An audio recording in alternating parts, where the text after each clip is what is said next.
Hello everyone, welcome to the next session of this series. हमने last lecture में first exercise finish की थी और उसके बाद मैट्रिक्स में एडिशन देखा था। आज हम देखने वाले हैं पहले टॉपिक में multiplication of matrix bye scalar. Okay, scalar means अभी यहाँ के लिए आप ये समझ लो नंबर से मल्टीप्लाई होता है। ठीक है, स्केलर मीन्स नंबर। तो देखो यहाँ पे मैट्रिक्स ए दिया हुआ है, यहाँ पे 3x3 फॉर्म में दिया हुआ है ऑर्डर में। उसको हमें 3a में लिखना है, यानी कि 3 से हम मल्टीप्लाई कर रहे हैं पूरे मैट्रिक्स को।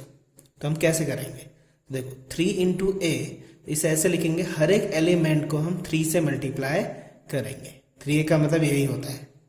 तो 3a, 3 3 जा 9, 3 1 जा 3, 1.5 3 जा 4.5, 3 रूट 5, 21 minus 9, 3 2 जा 6, 3 0 0 and 3 5 जा 15। ओके, इसी तरह से हम मल्टीप्लाई करेंगे। अभी एग्जांपल में देखेंगे तो और क्लियर होगा।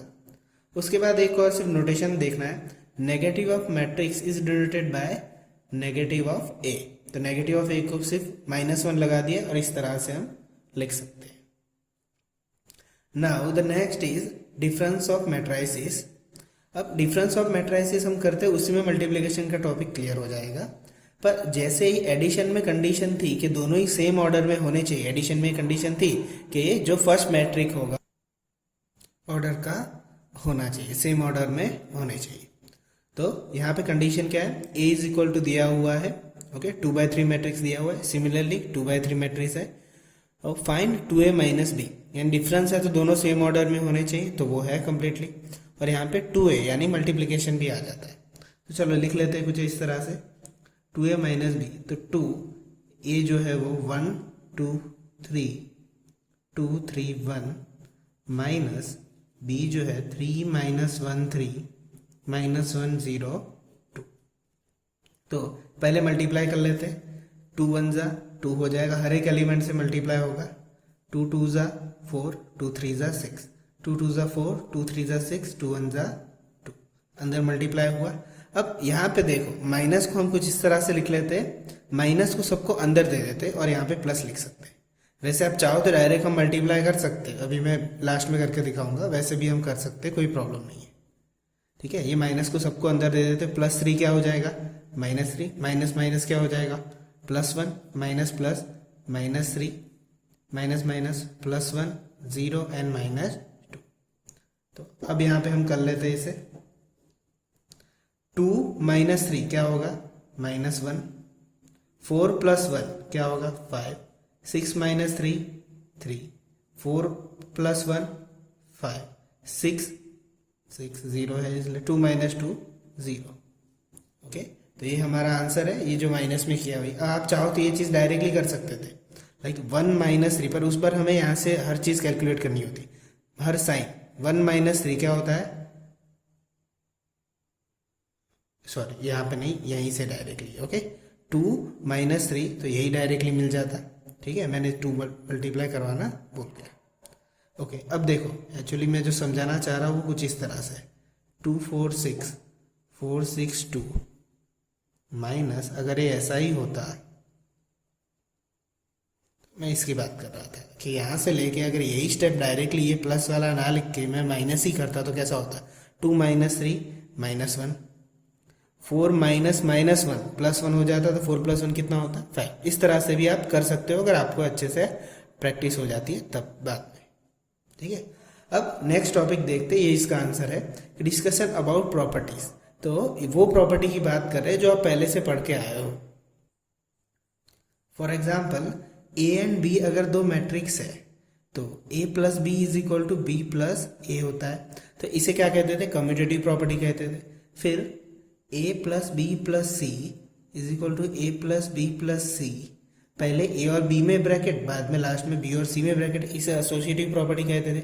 वैसे additive identity property and additive inverse property भी मैट्रिक्स में होती है, और सेम तरीके से जो मल्टीप्लाई में प्रॉपर्टी होती है वो भी यहाँ पे होती है। तो वो सारी प्रॉपर्टी जैसे जैसे हम एग्जाम्पल में करेंगे वैसे हम समझते जाएंगे, हम अलग से उसको प्रूव करने की जरूरत नहीं है। अगर आपको सिर्फ देखना है तो आप बुक में देख सकते हो, पर जैसे जैसे एग्जाम्पल में आएगा हम वैसे अंडरस्टैंडिंग करते जाएंगे, तो इसकी कोई इतनी ज़्यादा ज़रूरत नहीं पड़ेगी। ओके, तो नेक्स्ट एग्जाम्पल पे हम जाते हैं। Example 8, A is equal to 3/2 matrix दिया हुआ है और बी इज इक्वल टू भी 3/2 मैट्रिक्स दिया हुआ है। देन फाइंड द एक्स बोला गया है। जो एक्स है वो क्या होगा, वो भी एक मैट्रिक्स ही होगा, पर किस तरह का होगा वो फाइंड करने को बोला गया है। तो पहले तो हम इस इक्वेशन को सिंप्लीफाई करके लिख देते कुछ इस तरह से। एक्स फाइंड करना है तो हम नॉर्मल जैसे पोलिनोमियल में करते वही कर देते। 3x is equal to 5b plus 2a उस तरफ जाएगा तो minus 2a। Then x find करना है तो 3 मल्टीप्लाई में है तो कहाँ जाएगा, डिवाइड में, तो 5b माइनस 2a। तो हम 5b माइनस 2a और 1/3 फाइंड करेंगे। तो यहाँ पे हम लिख लेते हैं अच्छे से 1/3 ब्रैकेट 5b। तो b के मैट्रिक्स क्या है, 2 -2 4 2 -5 और 1 माइनस 2a। तो a का मैट्रिक्स कितना है, यहाँ पे क्या दिया हुआ है, 8 4 3 0 -2 6 इज इक्वल टू 1/3 हम वैसे ही ले लेंगे। 5 2 ज़ा 10, 5 2 ज़ा -10, 5 4 ज़ा 20, 5 2 ज़ा 10, 5 5 ज़ा -25 एंड 5 1 ज़ा 5। पूरे 5 को अंदर मल्टीप्लाई कर दिया है मैट्रिक्स में। सिमिलरली माइनस 2 8 ज़ा 16, 2 0 ज़ा 0, 2 4 ज़ा 8, 2 -2 -4, मैंने माइनस को अभी मल्टीप्लाई नहीं किया है। 2 3 ज़ा 6, 2 6 ज़ा 12। ठीक है, अब 1/3 करेंगे इसे। उसके बाद हम यहाँ पे 10 -10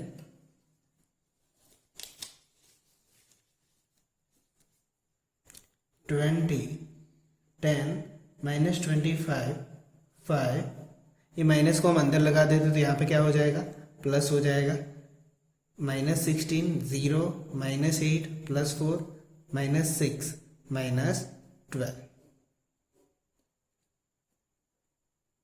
ओके, अब हम डायरेक्टली कर लेते। 10 -16 कितना होगा, 10 -16 -6 -10 + 0 -10। 20 -8 कितना होगा, 12। 10 + 4 14। -25 -6 कितना होगा, -31। 5 -12 कितना होगा, -7। ओके, अब यहाँ पे 3 डिवाइड में है तो यहाँ पे हम लिख लेते हैं, उसे डिवाइड करेंगे। -6 को जैसे मल्टीप्लाई करते वैसे ही डिवाइड करते। -6 को 3 से डिवाइड करेंगे तो क्या बचेगा, -2। -10 को 3 से डिवाइड करेंगे तो -10/3। 12 को 3 से डिवाइड करेंगे तो 4। 14 को 3 से डिवाइड करेंगे तो 14/3 -31/3 -7/3। तो ये हमारा आंसर है।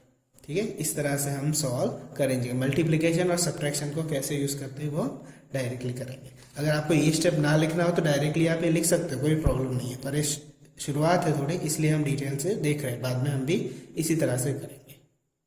ठीक है, तो next example, example 9, find x and y if x plus y is equal to 5 2 0 9 2/2 matrix and x minus y given this 2/2 matrix. तो इन दोनों के ऊपर से हमें x and y अलग अलग से फाइंड करने हैं।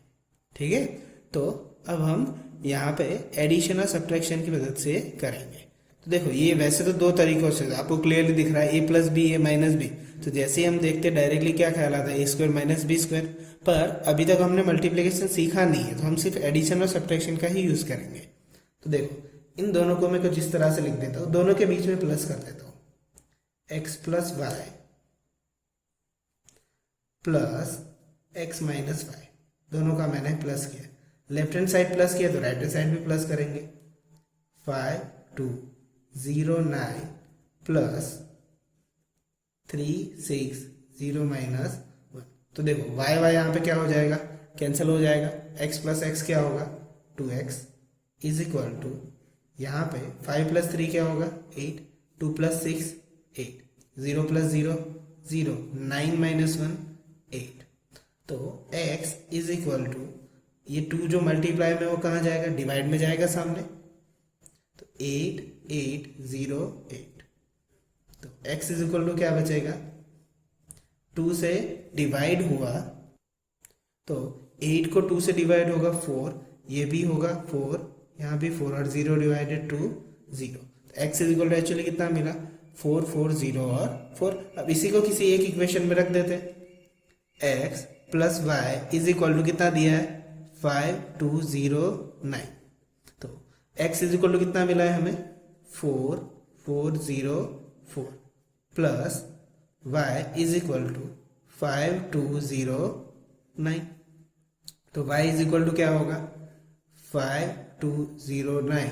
ये मैट्रिक्स पूरा उस तरफ जाएगा तो क्या होगा, -4404। अब देखो इसमें हम डायरेक्टली आंसर लिखते हैं, 5 - 4 कितना होगा, 1, 2 - 4 -2, 0 - 0 0, 9 - 4 5। अगर आप चाहो तो इसमें प्लस वाला स्टेप पे लगा के अगर ना समझ में आए तो वो लिख सकते हो, कोई प्रॉब्लम नहीं है। तो ये हमारा x, ये हमारा y। ठीक है, तो आई होप क्लियर हो गया होगा। नेक्स्ट थिंग देखते हैं, example 10। Find x and y if 2 into matrix दिया हुआ है और यहाँ पे इस तरह से दिया हुआ है। तो पहले हम मैट्रिक्स खत्म कर लेते, सॉरी मल्टीप्लिकेशन फर्स्ट फिनिश कर लेते, फिर हम मैट्रिक्स में कंपेयर करेंगे। तो देखो यहाँ पे 2 सबको मल्टीप्लाई दे दो, 2x, 2 5 = 10, 2 7 = 14। 2 इंटू बाइनोमियल है तो दोनों को करना पड़ेगा, 2y - 6, 2 into y 2y, 2 3 = 6 plus 3 - 4 1 and 2 is equal to क्या दिया हुआ है, 7 6 15 और 14। अब हमने प्रीवियस में ऐसे हम देखे थे कि इसको हम कंपेयर कर लेते थे, पर वहां पे सिर्फ 2 ही मैट्रिक्स होते थे। यहाँ पे तो दोनों का प्लस दिया है, यानी ये 2 को हम एक बना देते हैं पहले, बाद में हम कंपेयर कर लेंगे। तो देखो 2x + 3 हो जाएगा ये, 10 - 4 क्या हो जाएगा, 6, 14 + 1 15, 2y - 6 + 2 तो 2y - 4 हो जाएगा। और सामने क्या है मैट्रिक्स में, 7 6 15 और 14। तो इसके ऊपर से क्लियर हो गया, 2x + 3 इज इक्वल टू हम क्या लिख सकते हैं, 7। तो 2x इज इक्वल टू 3 उस तरफ जाएगा तो माइनस हो जाएगा, 4 बचेगा, तो x इज इक्वल टू क्या आएगा, 2 आएगा, 2 डिवाइड में चला जाएगा इसके। सिमिलर पैटर्न पे 2y - 4 इज इक्वल टू मैं क्या लिख सकता हूँ, 14। तो -4 उस तरफ जाएगा तो क्या होगा, प्लस 14 + 4 कितना होगा, 18। Then y is equal to 9। इस तरह से हम x एंड y बहुत फाइंड कर सकते हैं। तो ये था एग्जाम्पल 10। Now example 11। अब एग्जाम्पल 11 का जो क्वेश्चन का स्टेटमेंट है वो बहुत बड़ा है, आप बुक में देखना, मैंने उसको सिर्फ यहाँ पे कम करके लिखा हुआ है, जो नेसेसरी चीजें वही ली है। 2 फार्मर है और वो राइस को सेल कर रहे हैं, तो उनके से मैट्रिक्स ही मैंने यहाँ पे जो भी रिक्वायरमेंट थी वो लिखी है, उसके ऊपर से 3 क्वेश्चन लिखे। एक जो है ए, ये दोनों मिल के सितंबर में सेल करते और दूसरा जो बी है वो अक्टूबर में सेल करते हैं। ठीक है, यहाँ से ही हम स्टार्ट करते हैं क्वेश्चन के साथ। पूरा स्ट्रेट क्वेश्चन आपको देखना है तो आप बुक में देख सकते हो, बहुत ही लेंथी है पर जरूरी सिर्फ इतना ही है। देखो, फाइंड द कंबाइंड सेल्स। तो सितंबर और अक्टूबर का बोथ कंबाइंड सेल उन्होंने मांगा है, यानी कंबाइंड का मतलब इन दोनों का प्लस, डायरेक्टली प्लस कर लेते, ये फर्स्ट का आंसर यहीं पे लिख लेते, a + b is equal to, दोनों का कंबाइंड सेल्स पूछा है इसलिए हम लिख लेते 10,000 + 5,000 कितना होगा, 15,000, 20,000 + 10,000 कितना होगा, 30,000, 30 + 6 36,000। Similarly 50,000 + 20,000 70,000, 30 + 10 40,000 and 10 + 10 20,000। ठीक है, तो ये हमारा फर्स्ट का आंसर है। अब देखो यहाँ पे जो नंबर्स है उससे तो यहाँ पे नंबर कम लग रहे हैं। ठीक है, 10,000 के 5 हो गए, 20 के 10 हो गए, उसी के ऊपर हमारा सेकंड क्वेश्चन है, find the decrease sale from September to October. यानी सितंबर से जितना सेल हुआ था ये सारे रुपीज है, ठीक है, तो वो कम हो गए, तो कितना कम हुआ होगा, तो हमें क्या करना है, माइनस करना पड़ेगा।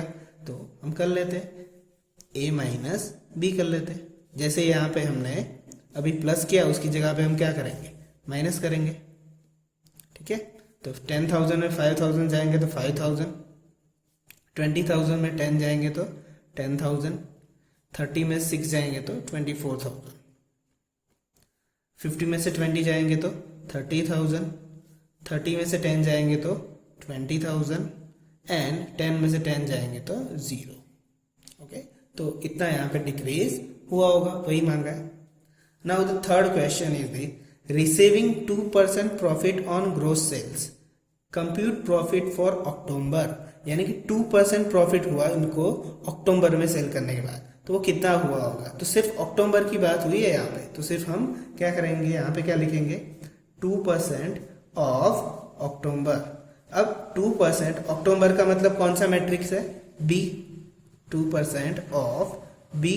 तो 2% का मतलब एक्चुअली क्या होता है, 2/100, और बी मैट्रिक्स हमें दिया हुआ है, कितना दिया हुआ है, सिंबल नहीं लिखते हम, यहीं पे लिख देते, 5,000, 10,000 एंड 6,000, फिर 20,000, 10,000,